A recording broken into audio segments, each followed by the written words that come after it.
आगकू एमिति एक सूर्यपराग आसुछि जहा समस्तଙ୍କୁ चमकई देबो। दिन 12टारे सबकिछि अंधार होइजिबो। दिन हठात राति रे परिणत होइजिबो। 6 मिनिट 23 सेकेंड पई एभली एक अंधकार माड़ी आसिबो।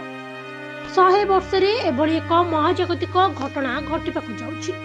एमिति एक महाजागतिक घटना को नै एबे चारिआडे चर्चा चलिछि।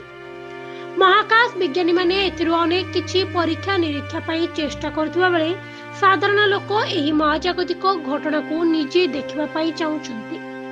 प्रत्येक वर्ष बा 2 वर्ष रे सूर्यपराग देखिबाकू मिले, किंतु जो सूर्यपराग आगक आसुछि ता संपूर्ण अलग। 6 मिनिट 23 सेकेंड पई सूर्य आदौ देखा जिबे नाही एवं यूरोप, आफ्रिका और मध्य प्राच्यर किछि अंश संपूर्ण अंधार होइजिबो। आसंता वर्ष अर्थात 2027 अगस्त 12 तारिख रे एही महाजागतिक घटना घटिबाकू जाउछि।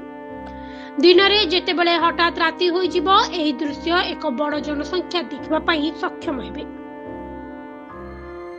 दक्षिण यूरोप, उत्तर आफ्रिका एवं मध्य प्राच्यर किछि अंश रे 6 मिनिट 23 सेकेंड जाए एही महाजागतिक घटना दृश्यमान हेबो। एही घटना ठीक मध्याह्न रे हेबाकू जाउछि, तेणु भारत रे यह संपूर्ण भावे दृश्यमान हेबो। अर्थात भारत रे दिन 12टारे संपूर्ण राति होइजिबा बली घटना घटिबो। जेतेबेले सूर्यपराग प्रक्रिया आरंभ होइजिबो, खूब शीघ्र अंधार घोटी आसिबो बोली कुहा जाउछि।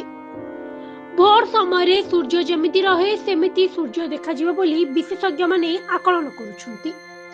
एहार प्रभाव रे सेही स्थान गुड़िकरे तापमात्रा 3 रु 7 डिग्री जाए कमी जिवो बोली आकलन मध्य करा जायछि।